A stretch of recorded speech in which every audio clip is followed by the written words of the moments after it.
ग्राम पंचायत योजना प्रस्तुति press note.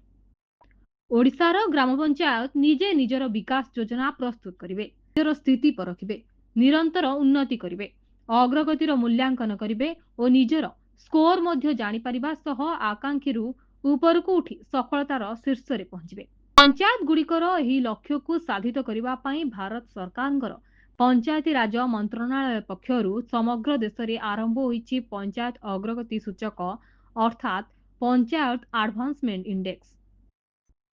आम राज्य में पंचायती राज और पानीय जल विभाग सर्वोच्च प्रशिक्षण प्रदानकारी संस्था रूपे राज्य ग्राम्य उन्नयन और पंचायती राज प्रतिष्ठान आनुकूल्य एही विषय उपरे जाजपुर जिलार गौतम बुद्ध संस्कृति भवन ठारे एक दिनिकिया प्रशिक्षण कार्यक्रम अनुष्ठित हो जाइछि।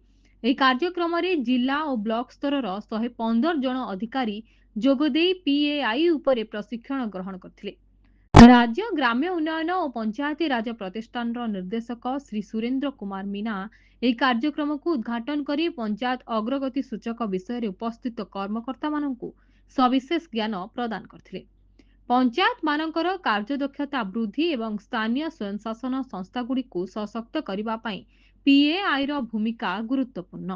तेणु दीर्घस्थायी विकास लक्ष्य परिप्रेक्षी रे स्थिरीकृत 9टी विषय भित्तिक क्षेत्र उपरे पंचायतर स्थिति किपरि अछि, समस्या सब कौन रही और यार किपरि सुसमाधान करा जाय परिबो से विषय रे आलोकपात करथिले।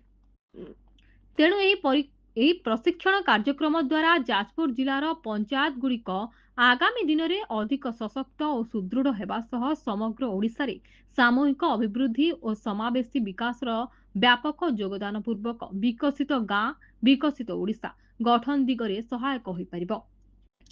ए कार्यक्रम में जिला परिसर मुख्य विकास अधिकारी तथा कार्यनिर्वाही अधिकारी श्री अशोक कुमार बेहुरिया, प्रकल्प परिचालक दक्षता विकास श्रीमती मधुमिता पृष्टि और जिलार अन्य वरिष्ठ अधिकारी माने उपस्थित थिले।